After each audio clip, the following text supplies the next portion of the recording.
Deus abençoe vocês também. São muito bem-vindos aqui nessa noite.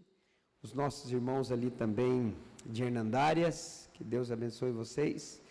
Longe, né, mas estão aqui adorando o nome do Senhor. Com certeza, Deus tem uma palavra aí para o coração de vocês. Amém? As nossas irmãs do Círculo de Oração, amanhã nós estamos numa semana de consagração no Templo Central. Desde segunda-feira, irmãos, está sendo muito produtivo, uma bênção. E amanhã é o nosso setor 5 e setor de número 6. Então vamos fazer uma grande caravana, nós vamos estar aqui 8 horas da manhã. Se alguém precisar de carona, alguma coisa, só avisar para nós poder se ajudar e podermos levar todas as irmãs que tiverem esse desejo. 11h30 termina, não passa, tá? Hoje terminou, era 11h25. Ontem terminou, era 11h30, tá? Não passa o horário, 11h30 termina, nós já podemos vir embora. Então vamos lá adorar o nosso Deus, vamos lá apresentar a nossa oferta de adoração ao Senhor. É uma semana de consagração durante o ano todo, então a gente tem que aproveitar essas oportunidades, não é mesmo? Irmã Inês, Deus abençoe a senhora pelos seus 35 anos, tá? Parabéns. Que Deus possa abençoá-la. Tem mais alguém que vai fazer aniversário ou fez essa semana? Tem mais alguém aí? Os demais todos já fizeram aniversários? Então vamos se colocar em pé. Nós vamos dar seguimento aqui no nosso estudo sequencial. Os irmãos sabem que nós estamos falando sobre a trajetória da vida de Davi. Amém? Nós estamos desde julho, está muito interessante, né? E hoje nós vamos falar sobre Davi no deserto. Semana passada nós falamos da primeira etapa de Davi no deserto e hoje nós vamos falar da segunda etapa, Davi no deserto, e o tema vai ser precipitação. Preste bastante atenção, precipitação. Então quero que você me acompanhe em 1 Samuel, capítulo de número 25. Semana passada eu não estava, né? Eu falei semana passada, mas semana passada nós estávamos enfermos. Ficamos uma semana bem ruinzinho. Mas graças a Deus se recuperamos. A Marinês está em fase de recuperação. Você que ora por nós, dobre as orações, que a gente precisa, né? Vamos orar aí para Deus não permitir que essas enfermidades venham barrar a gente. Terça-feira da semana passada, estava literalmente acamado, né? Nem sabia o que era, esse que é o problema. 1 Samuel capítulo 25, a partir do verso 18, vai ser o texto base. Nós vamos falar de Davi, pela sua passagem pelo deserto, e as suas ações, os seus ensinamentos para nós. Semana que vem, nós vamos falar sobre Davi na terra dos filisteus, prosperando no terreno do inimigo. Muito interessante, irmãos. Prosperando no terreno do inimigo. Davi vai ficar 1 ano e 4 meses em Gate, vai ser assistido pelo rei Ax, vai ganhar uma cidade por nome de Keila, vai habitar ali por um certo tempo e vai prosperar ali dentro, no terreno do inimigo. Nem sempre o terreno do inimigo é de todo mal. Se Deus estiver conosco no terreno do inimigo, ele vira empregado nosso. Amém? Então, terça-feira que vem, nós vamos falar sobre Davi lá em Gate, na terra dos filisteus, prosperando no terreno do inimigo. E aí, no último mês, já vamos encerrar com Davi como rei de Israel, rei em Hebron, como Davi agora voltando para o palácio. 1 Samuel capítulo 25, verso 18, diz assim: Então Abigail se apressou e tomou 200 pães e 2 odres de vinho e 5 ovelhas guisadas e 5 medidas de trigo tostado e 100 cachos de passas e 200 pastas de figos passados, e os pôs sobre jumentos, e disse aos seus moços: Ide adiante de mim, eis que vos seguirei de perto. O que, porém, não declarou a seu marido Nabal. Sucedeu que, andando ela montada no jumento, desceu pelo encoberto do monte, e eis que Davi e seus homens lhe vinham ao encontro, e ela encontrou-se com eles. E disse Davi: Na verdade, que em vão tenho guardado tudo quanto este tem no deserto, e nada lhe faltou de tudo quanto tem, e ele me pagou mal por bem. Assim faça Deus aos inimigos de Davi, e outro tanto, se eu deixar até amanhã de tudo que tem, até mesmo um menino. E você diz amém. Pai, muito obrigado, querido Espírito Santo, nós queremos te louvar, nós queremos te bendizer e nós queremos te adorar, Pai. Que nesse momento, querido Deus, o Senhor, como sempre tem feito, possa tirar do nosso meio tudo aquilo que possa trazer prejuízo para a sua palavra, Pai. Sim, que a sua palavra, ela encontre o endereço certo, a morada certa em nossos corações. Que habite em nós, que permaneça em nós, para que todas as vezes que tivermos necessidade, ela se manifeste. E na sua manifestação possamos colher os frutos benéficos que ela produz em nossa vida. Querido Espírito Santo, fica conosco, é o que te pedimos e te agradecemos, certos da tua resposta, no nome de Jesus, e quem concorda comigo, diga bem alto, amém. Se assentem, meus irmãos. Queridos, essa passagem bíblica sobre Davi, Nabal e Abigail, ela é muito conhecida. Eu acredito que a maioria de vocês sabe essa história. Essa história ela é muito interessante, porque a Bíblia Sagrada vai dizer que Davi, estando no deserto, Davi vai proteger os bens deste homem por nome de Nabal. Vai proteger, não vai deixar nenhum salteador, nenhum ladrão roubar nenhuma das suas ovelhas. Vai cuidar para que aqueles bens não sejam dissipados. Este homem não contratou Davi. Davi fez isso por bondade. Simplesmente ele decidiu que iria cuidar daqueles animais, daquele rebanho, um rebanho muito numeroso. Chegando o tempo da tosquia, o que é o tempo da tosquia? O tempo em que ele tirava a pele dos animais para vender e fazia uma grande festa entre os seus funcionários, Davi pega 10 dos seus moços e manda ir até ele, e diz para ele, olha, nós cuidamos dos teus animais para que nenhum mal acontecesse, nem com eles, nem com os teus funcionários. Então a gente queria pedir para o Senhor, para que o Senhor desse-nos um pouco de alimento. Davi tinha 600 homens ao seu dispor, não era pouca gente. E ele pediu para que pudesse Nabal dar-lhes um pouco de alimento para poder se alimentar.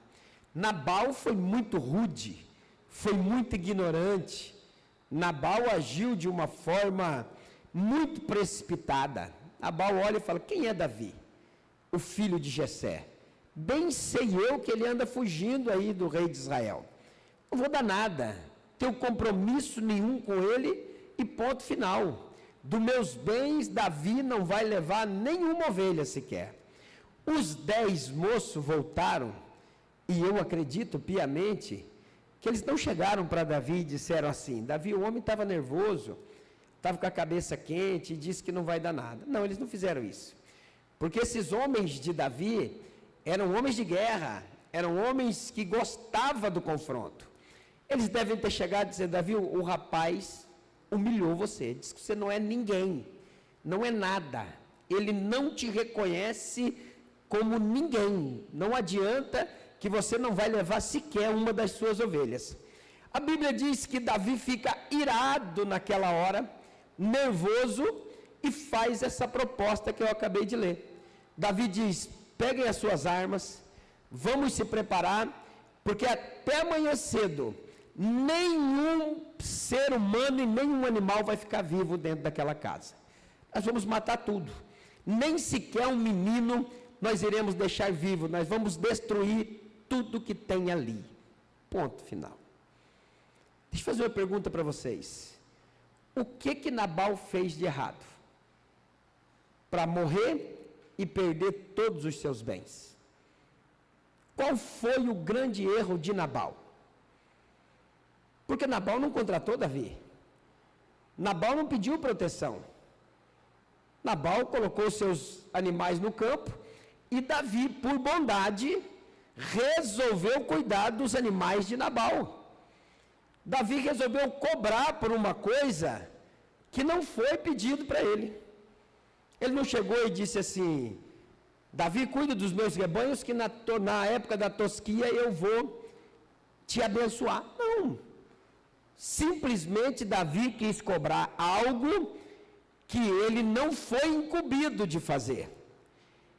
E ele vai dizer que ele vai matar até os meninos. Não vai ficar ninguém vivo. O que os meninos têm a ver com isso? O que as mulheres têm a ver com a decisão de Nabal? O que as famílias, os tosqueadores, os funcionários de Nabal têm a ver com a decisão de Nabal? Então, no momento de precipitação, a gente comete muitos erros. No momento de precipitação, a gente pode errar para todo sempre. No momento de precipitação, a gente pode causar um problema irreversível. A precipitação é algo que não produz nenhum tipo de benefício. Davi ficou tão nervoso com essa atitude, ficou tão irado com essa atitude, que colocou todo mundo dentro do pacote, até quem não devia. E a Bíblia vai continuar a história dizendo que Abigail vai chegar até Davi e vai dizer: Davi, calma, a culpada de tudo isso sou eu. Olha que diferença de Abigail e de Davi. A culpada sou eu de não estar ali junto. O erro foi meu de não estar ali para poder ouvir os seus funcionários. Agora, Davi, preste atenção, não cometa tal erro, porque esse erro que você vai cometer não vai ficar impune. Você será culpado pelas almas que você destruir. Olha a sabedoria dessa mulher. Se você fazer isso que está no seu coração, lá na frente, quando você for rei de Israel, porque ela sabia que Deus faria dele rei, você literalmente carregará essa culpa. E essa culpa não sairá de você. Então não faça tal coisa, receba os presentes que eu estou trazendo para você, receba os alimentos aqui, que a sua ira se aplaque. Porque você não vai ficar impune se cometer esse erro. Quando ela fala isso, a Bíblia Sagrada diz que Davi cai em si, reconhece o tamanho do erro que ia cometer, recebe os presentes daquela mulher, recebe os alimentos que ela dá e volta para trás com os seus soldados. Então quero trazer alguns ensinamentos para nós aqui, muito interessante. Porque Davi, nesse momento, o que parece foi que ele perdeu o controle emocional. Já perdeu alguma vez? Você já perdeu o controle emocional? Esse Davi aqui é o mesmo Davi que chegou ali na caverna e cortou as orlas do vestido de Saul. Por que ele não matou Saul? Porque se ele mata Saul, ele estaria fazendo uma coisa justa. Saul não estava caçando ele? Ele cometeu algum pecado, alguma injustiça para ser caçado? Não. Então, se ele mata Saul, seria justo. Agora ele quer matar um homem injustamente. Então nota que Davi agora está se vestindo de Saul. Davi nesse momento está sendo igual ou pior do que Saul. Porque há poucos dias atrás, mesmo injustiçado, ele resolve não tomar atitude nenhuma. Ele tem um domínio emocional, um controle. Ele consegue se controlar. Ele se humilha para o seu perseguidor. E agora alguém que não deve nada para ele vai morrer porque ele se descontrolou emocionalmente. O brabo, vou matar. Mas por que matar? O que o homem fez? Não te deu alimento? Mas ele está no direito dele. Ele não cometeu nenhum erro. Se ele tivesse te contratado, Davi, você podia matá-lo, mas ele não te contratou. Então Davi, nesse momento agora, faz um julgamento precipitado sobre uma situação que o torna mais severo e mais injusto do que o próprio Saul. ficou pior do que o Saul. Por quê? Porque se precipitou. Deixou as emoções falar mais alto. Deixou literalmente o sentimento falar mais alto. Ouviu algumas vozes que não deveria ter ouvido. Porque o mesmo moço que disse para ele, o Nabal disse que você não vale nada. Vamos arrancar a cabeça daquele velho gordo sem vergonha. Vamos destruir. Foi o mesmo moço que disse assim, o Senhor te deu a Saul, é só matar ele agora. Está do teu ladinho.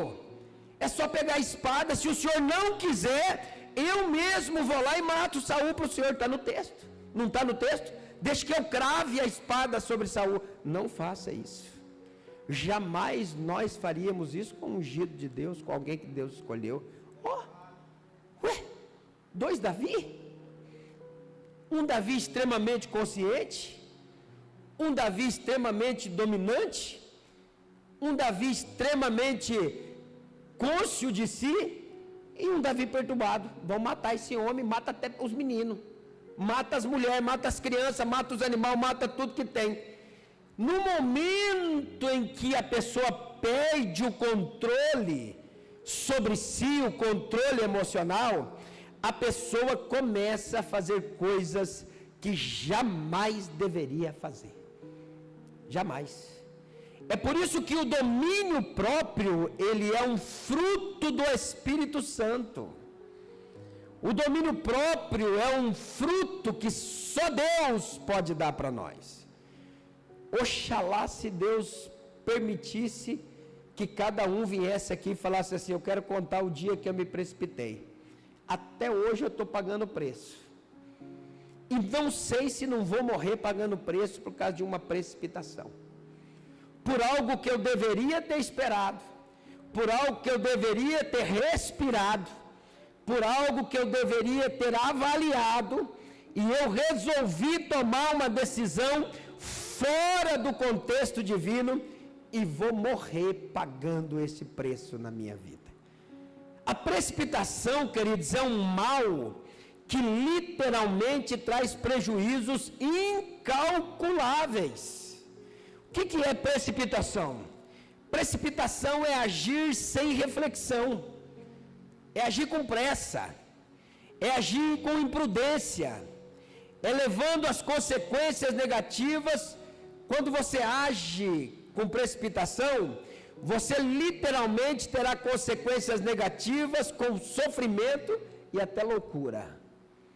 Então a precipitação é algo que a gente precisa tomar cuidado. Olha uma definição para você bem simples. Precipitação é a ausência de paciência, é a ausência de autocontrole, que se manifesta em atitudes impensadas, como falar sem pensar e tomar decisões arriscadas.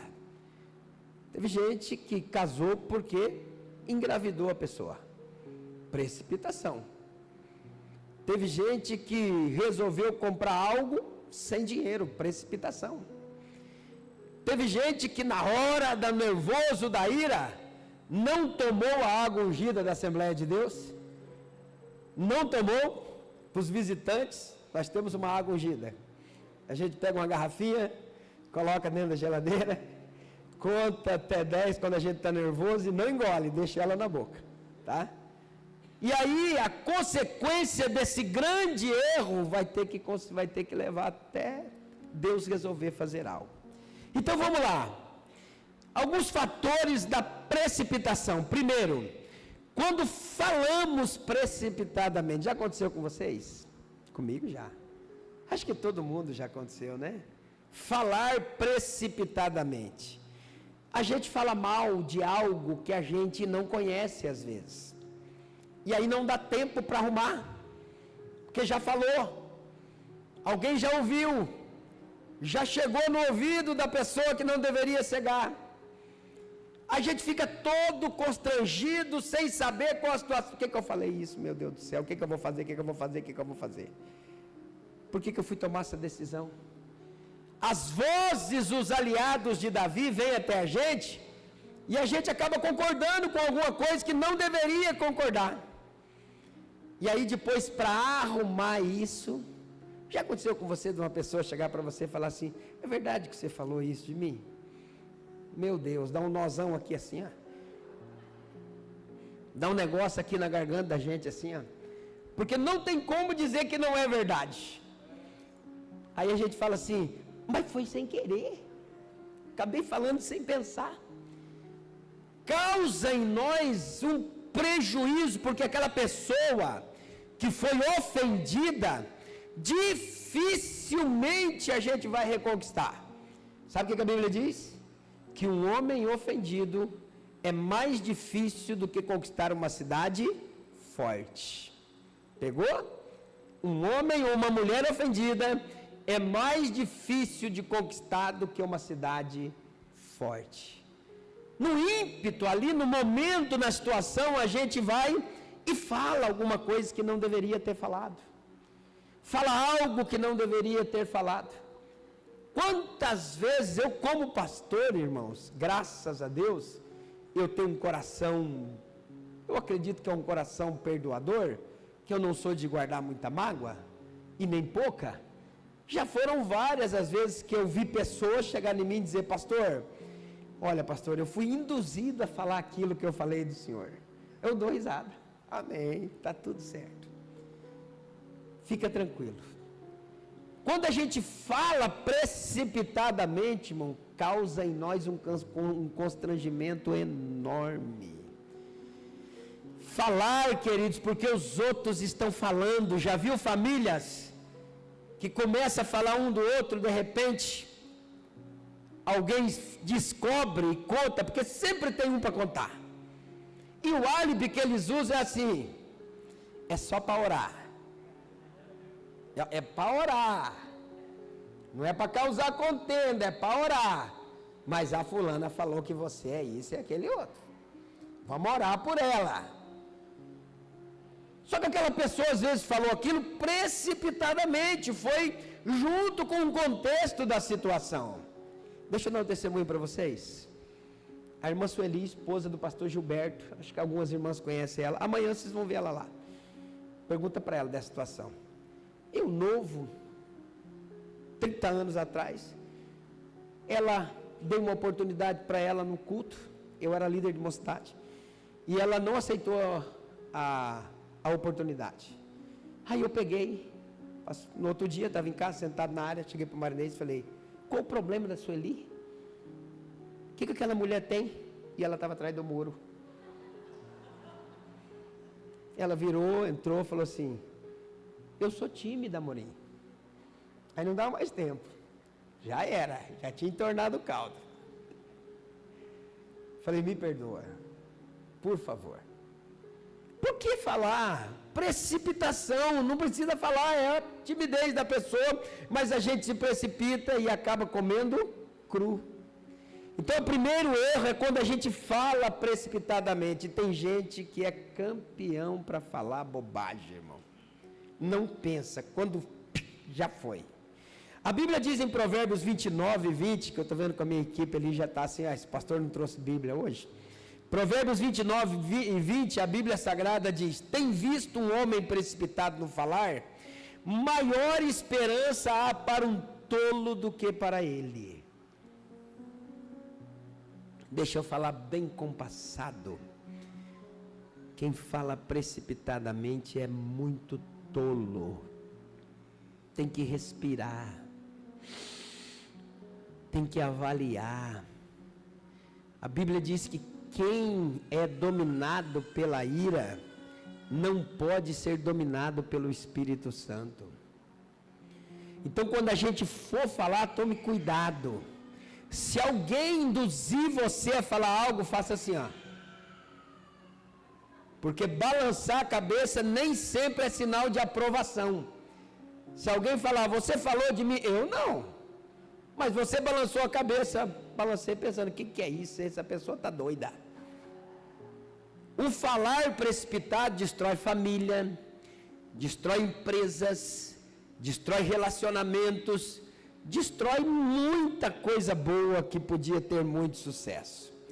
Segunda coisa, sobre a precipitação, é quando nós julgamos precipitadamente. Conta para ninguém, só para nós do Portal da Foz aqui, dos irmãos da Vila A que está visitando.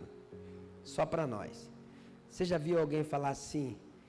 O meu espírito não bateu com o dela. Ou com o dele, né?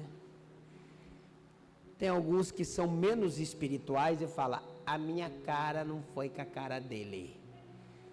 O que é isso? Nunca conversou, nunca tomou um café, nunca sentou do lado para poder ver quem é aquela pessoa, só olhou, fez um pré-julgamento e já endemonizou aquela pessoa. Isso aí é puro Satanás. Vocês lembram do testemunho que eu contei aqui do pastor Jonatas de Amorim? Que é meu irmão, meu Deus, hoje eu estou onde estou por causa de Deus e ele. Quando eu olhei para o pastor Jonatas, eu era muito novo, eu era cooperador na igreja. Quando eu olhei para o pastor Jonatas de Amorim, eu falei, mas que demônio é esse homem? Nunca sentei para conversar com ele. Olhei para a cara do homem assim e falei, não, se isso aí tiver Deus, todo mundo tem. Nunca o homem deu um amém para mim, nem eu amém para ele. Eu fiz um juízo assim, acho que o diabo sabia do plano que Deus tinha entre eu e ele, porque nós fomos líder do campo aqui da mocidade por mais de 10 anos. Estou pastoreando porque foi ele que pediu para que o presidente me colocasse na primeira igreja. Então o diabo sabia e me usou. Usou eu. Que eu falei, isso é um Satanás em vida. Quero nem ficar perto desse cara. Mas meu Deus, Max, o homem nunca nem tinha me dado a paz do Senhor. Nem perto de mim tinha chegado. E aí eu estou lá um dia, esse homem me chama. Eu já fui armado, né? Se ele chegar, eu vou dar no meio. Chegou e falou, Amorim, você não me conhece bem, mas eu conversei com o presidente e eu queria muito que você fosse meu companheiro na Almadif. Eu queria que você liderasse a Almadif do meu lado. Meu Deus. Eu não sabia se eu saía correndo, não sabia se eu pedia perdão para Deus ou se falava, me mata agora, Deus, para me poder não passar tanta vergonha. Falei, como que é? Não, eu vejo você pregando em cima dos caminhões, eu vejo o trabalho que você faz com a mocidade no Curitibano 3, e eu queria muito você do meu lado, trabalhando comigo na mocidade do campo. Eu fiquei mudo. Falei, amém. Passou uma semana, eu falei para ele, posso tomar um café com você? Ele falou, pode. Ele era secretário do Templo Central, acho que o irmão lembra. Pode, vem cá tomar um café. Fui lá tomar um café com ele, fomos numa esquina, falei, eu queria pedir perdão para você. Ué, por quê? Não, olhei para tua cara, eu falei, isso é um demônio em vida. Nunca tinha conversado com você, estava enojado, sem te conhecer, sem saber quem você era. Você está brincando, Amorim? Mas é isso que eu passo para as pessoas? Não, só para mim que você passou isso. O povão gosta de você. Me perdoa, se tornou alguém de dentro da minha casa. Por quê? Porque eu fiz um julgamento precipitado. Às vezes a gente olha para alguém e avalia aquela pessoa. Eu acho que a gente se sente diminuído, Dulce. Sabe quando a gente se sente diminuído e a gente nota que a pessoa é melhor do que nós? E aí a gente dá uma dorzinha de cotovelo? E aí a gente começa a arrumar pretexto para poder colocar defeito naquela pessoa. São julgamentos que a gente faz precipitadamente, quando a gente julga uma pessoa sem conhecer. Às vezes a gente julga ela pela condição social, pela condição financeira, pela eloquência. Conta para ninguém, só nós. Pela beleza, mais bonito do que nós, diferente demais, a gente já não quero graça com você. Precipitação. Você só vai conhecer uma pessoa a partir do momento que você sentar com ela, conversar com ela, como os antigos diziam, Só depois de comer 1 quilo de sal junto, né, pastor André? Aí você vai saber quem é aquela pessoa de verdade. Então, todo juízo que é feito precipitadamente vai trazer prejuízos enormes para a gente. E pessoas que a gente não tem coragem de ir lá e se relacionar e perde. Olha quem que foi o pastor Jonathan de Amorim, foi a porta que Deus usou para mim poder pastorear igrejas. Foi ele que foi lá e disse para o pastor, tem um rapaz aí que é assim, assado, o senhor colocar numa igreja, vai ser uma benção. Eu nunca tinha conversado com o pastor Isaías. Sentei na mesa lá, ele sentou do meu lado, ele é isso, ele é aquilo, ele é aquele. Tudo que eu falei que ele era ao contrário, tudo que eu falei que ele era de ruim, ele falou de mim de bom. Tudo que eu disse que ele não valia nada, ele falou que eu valia muito. Eu saí dali desbugadado, arrebentado, acabado, falei, nunca mais eu julgo ninguém. Então, quando a gente faz esse juízo, esse julgamento precipitado, sem sentar, sem tomar um café, sem conversar com a pessoa, nós também causaremos danos muito grandes para bênçãos que nós poderíamos receber. Livro de Provérbios 19, versículo 2 diz assim: não é bom proceder sem refletir, e peca quem é precipitado. Olha que coisa maravilhosa. Não é bom proceder sem refletir, e peca quem é precipitado. Os adolescentes aí, os jovens, cuidado para vocês não olhar para alguém, não gostei dessa menina, não gostei desse piá. Cuidado, porque pode ser o teu melhor amigo. Não, vou mais longe, pode ser o teu patrão ali na frente. E se a gente não se relaciona bem hoje, o resultado vem amanhã. Se a gente tem um julgamento precipitado hoje, a gente recebe o prejuízo amanhã. Terceira coisa, quando julgamos precipitadamente, também eu coloquei aqui, não falei, é quando deixamos as emoções agirem em nós. A gente sai do racional e deixa só as emoções agirem dentro de nós. E aí a gente começa a fazer um juízo precipitado. Terceira coisa, primeiro, quando nós falamos precipitadamente, que é terrível isso. Segundo, quando julgamos precipitadamente. Terceira, quando agimos precipitadamente. Meu Deus do céu, estou ganhando R$2.500, fazer igual com os carioca, R$2.500, vou comprar esse carro, meu amor, para nós aqui, R$1.800 por mês. Não vai dar, gente, vai faltar comida dentro de casa.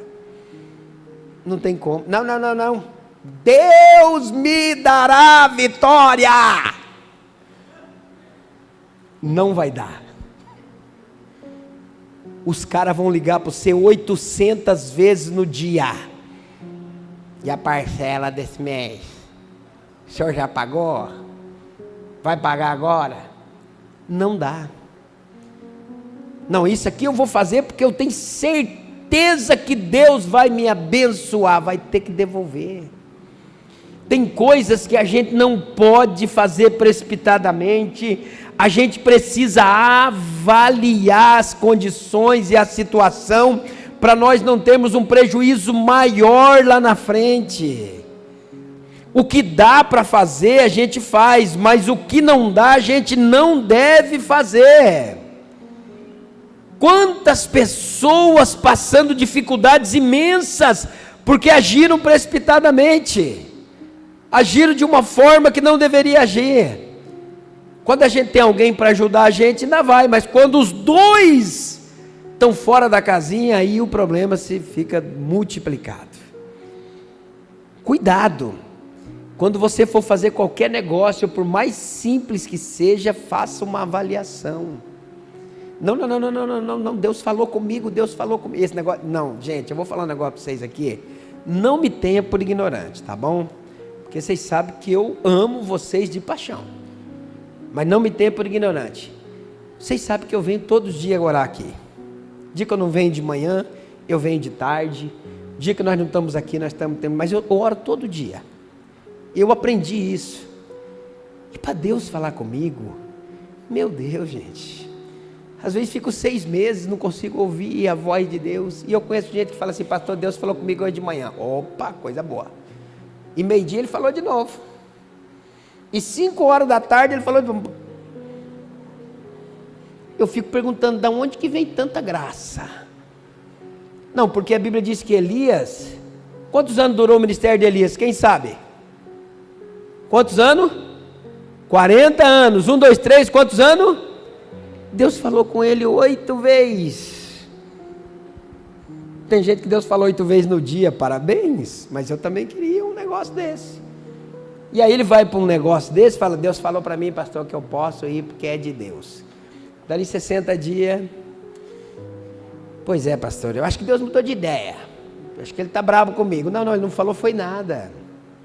E a gente vai lá e faz, compra e realiza algo que não deveria fazer. Quando a gente age precipitadamente, irmãos, é quando nós não temos paciência de esperar.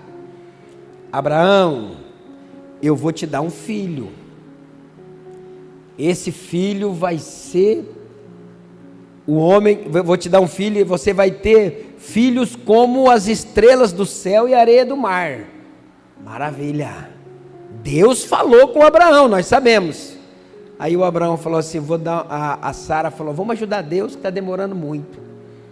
Não, vamos esperar um pouco. Não, vamos ajudar. Ele chamou Agar. Chamou Agar lá e teve o Ismaelzinho, que até hoje estão lá, se arrebentando, se matando um com o outro. Precipitação, era só esperar o Isaac. Isaac é alegria. Não vou ajudar porque está demorando muito. Tem um monte de gente assim. Não, pastor, Deus falou comigo e está demorando, eu vou dar um jeito de ajudar, vou arrumar uma Agar por aí para mim poder resolver meu problema. Não, paciência. Não haja precipitadamente. A Bíblia diz que Ben-Hadad cerca Samaria, ninguém entra, ninguém sai, o alimento acaba, todo mundo está morrendo de fome. 2 mulheres se reúnem e falam assim, vamos fazer o seguinte, vamos matar o meu filho hoje, para nós se alimentar, porque nós vamos morrer, e amanhã nós matamos o teu, e aí se alimentaremos dele. A outra estava muita fome, havia já mais de 5.000 pessoas, segundo os historiadores, que já tinham morrido de fome, mataram a criança. Para nós é uma loucura, né? Porque para nós não temos fome, mas a pior dor, segundo a história, é a dor da fome. Mataram a criança e se alimentar. No outro dia a mulher estava saciada. Vou matar seu filho agora, chegou a hora. Não, meu filho, não. Escondeu o menino.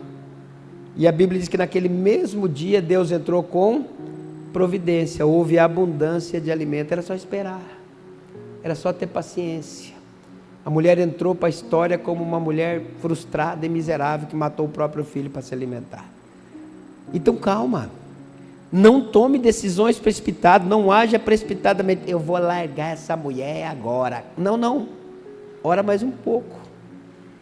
Espera mais um pouquinho, porque para pegar outra você tem o risco dela ser muito pior do que essa.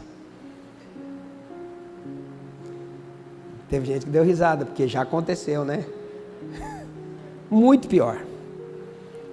É 50-50, então é melhor não fazer isso, é melhor arrumar essa que você já tem em casa, para esse casamento ter sucesso e estar debaixo da vontade de Deus, do que você fazer uma bobagem dessa, achando que vai viver um sonho de princesa. Na maioria das vezes, esses príncipes se transformam em sapo. Não é sapo que se transforma em príncipe, é o príncipe que se transforma em sapo. Então tome cuidado com a decisão dessa, é muito importante na sua vida. Se você tomar precipitadamente, pode dar problema. Quando agimos precipitadamente, a gente entra nas brigas sem saber por que estamos brigando.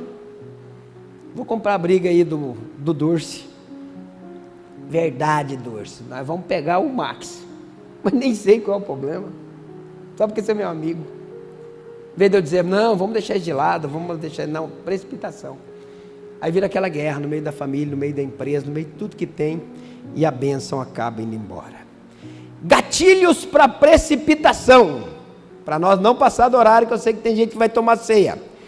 Gatilhos, nós vamos ver o exemplo de Nabal. Os gatilhos que fazem a gente ser precipitado. O que Nabal era para nós não sermos igual a ele. Primeira coisa, conceito elevado sobre nós mesmos. Quem é você, Davi? Não te conheço. Sai daí, filho de Jessé. Não te dou nada, tudo que tem aqui é meu. Conceito elevado sobre nós mesmos. Orgulho. Não quis usar essa palavra que é mais feia, né? Orgulho. A gente pensa, queridos, que a gente é o dono da verdade, então nós podemos falar o que quiser. Não podemos. Tome cuidado. Não podemos, porque o prejuízo pode ser irreversível. Talvez o que você vai falar achando que a verdade é tua, vai causar um dano muito pior do que se você tivesse ficado quieto. Não somos o dono da verdade, nem sempre aquilo que aos nossos olhos é justiça. Olha aí o Nabal, não contratei ninguém, posso falar o que eu quiser. Não pode. Era só chegar e dizer para o Davi: Davi, eu não vou te alimentar, me desculpa, os meus animais são para os meus funcionários, não me leva a mal e Deus abençoe você, segue tua vida. Era só isso. Não, quem é você? Estou sabendo que você está fugindo do rei. Quem é o filho de Jessé? Quando a gente é orgulhoso, quando a gente tem um conceito elevado sobre nós, e a gente acredita que nós estamos com a verdade, a gente se precipita, Demir, porque daí nós vamos pisar em alguém, nós vamos falar para alguém o que não deveria falar, e não vai dar para arrumar, Dulce, vai demorar para arrumar isso aí, porque não, eu estou certo. Não existe certo quando se perde uma pessoa, não existe certo quando se perde alguém, só é certo quando não se perde ninguém. Se perdeu alguém, os dois estão errados, e muito errado. Então o orgulho é o primeiro gatilho que faz a gente achar que por estarmos com a verdade, podemos falar o que quiser, se precipita, nunca mais vai arrumar a situação, ou pelo menos vai demorar um bom tempo, né? Quando a gente tem um orgulho exacerbado, queridos irmãos, a gente acredita que a gente é independente, a gente acha que nunca vamos precisar de ninguém. O Nabal: eu não preciso de você, Davi, eu tenho muita coisa ao meu dispor. Meu Deus, se não tem a Abigail. Claro que o homem depois de 10 dias morreu, né? Deus fez um trabalhinho, mas teria morrido 10 dias antes. O orgulho e a independência, irmãos, faz com que a gente pense que somos superiores às pessoas, e a gente acaba se precipitando em decisões que nós vamos tomar. Esse é o primeiro gatilho, quando você acha que pode falar o que quer, quando quer e na hora que quiser. Não pode, porque o prejuízo pode ser maior do que você imagina. Segunda coisa, a falta de avaliação. Poxa vida, o Nabal não pensou, o que custa eu entregar para esse homem uma meia dúzia de ovelha? Eu tenho 3.000 no pasto, sou o homem mais rico que tem, ninguém tem o que eu tenho, sou o homem mais abençoado, sou da geração de Caleb. Só que ele não puxou Caleb não, ele saiu um galhozinho podre, porque se fosse igual Caleb, literalmente ele não pensou, ele na hora do afã, na hora que ele estava alcoolizado, cheio de mosto, simplesmente ele foi e falou aquilo que queria falar, não avaliou a situação. Se não existe uma Abigail, teria morrido, afoito, apressado, afobado. Conhece alguém assim? Você fala assim: para de ser afobado, rapaz. Já falou alguma vez para alguém isso? Para de ser afoito, mulher. Para com essa afobação, espera um pouquinho, respira, conta até 10. Calma, respira, conta até 10 para não dar problema maior. Desse jeito. Por quê? Porque a ira, o nervosismo, a falta de avaliação, o não pensar, o falar sem pensar, traz prejuízo que é incalculável. Aí eu fico olhando daqui de cima. Queria que você estivesse aqui no meu lugar. Tem gente que está assim, ó. Mas é para o teu bem, não é para o teu mal. É para você saber agir nas situações indesejáveis, nas situações difíceis. Se o senhor estivesse passando o que eu estou passando, o senhor não estaria falando o que o senhor está falando. Graças a Deus que eu não estou passando o que você está passando. Então melhora, para poder sair dessa situação. Os gatilhos que fazem com que nós se precipitamos São conceitos elevados sobre nós mesmos, os orgulhosos, que pensam que pode falar e fazer o que querem, e a falta de avaliação, quando a gente não pensa, fala sem pensar. Nem pensei em falar. Ai, meu Deus do céu, por que eu falei?